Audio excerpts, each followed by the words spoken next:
Perkenalkan nama saya Yohan, seorang karyawan ya di bidang consulting IT.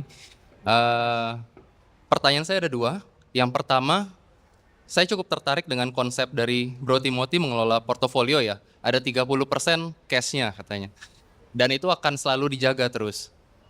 Pertanyaan saya, satu, form dalam bentuk cash ini apa? Apakah dalam rupiah atau enggak dalam mata uang lain?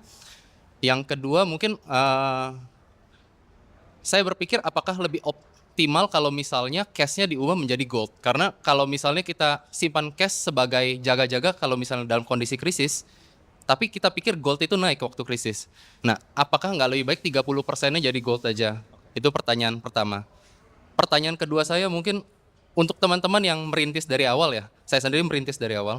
Eh, Apakah ada perbedaan misalnya tadi 30-70% di antara masih merintis dari satuannya mungkin MM-an sampai puluhan M, sampai ratusan M, mungkin sampai triliunan. Apakah ada yang perlu di-adjust di sini? Kenapa cash-nya formatnya apa dan kenapa nggak gold? Kenapa nggak gold itu ini jelas banget jawabannya. Kalau ini jawabannya faktual, karena gold emang bukan cash, itu aset kelas yang berbeda. Jangan disamakan, karena bukan itu konsepnya. Itu investasi juga, gold itu investasi.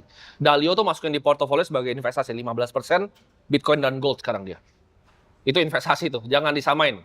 Karena emas juga bisa turun. Emas tuh nggak selamanya naik.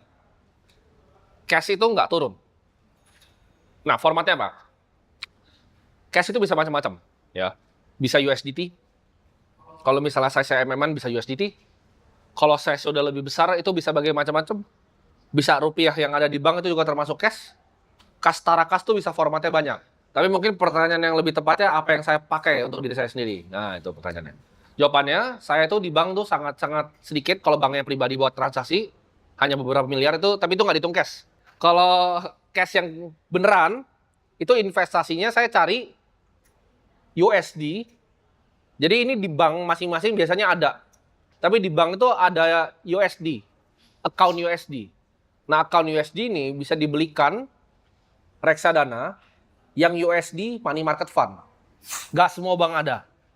Produknya, AUM-nya kecil-kecil. Karena nggak banyak yang tahu. Ada satu produk yang setengah AUM-nya tuh gua.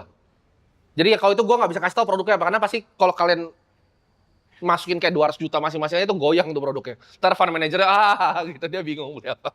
Jadi nggak bisa gua share ya produk ekseknya apa, tapi reksadana USD tapi yang money market fund, yang garisnya tuh stabil lurus. Gitu. Kenapa formatnya itu? Karena gampang biar bisa dicariin balik ke rekening, tinggal ganti escrow account.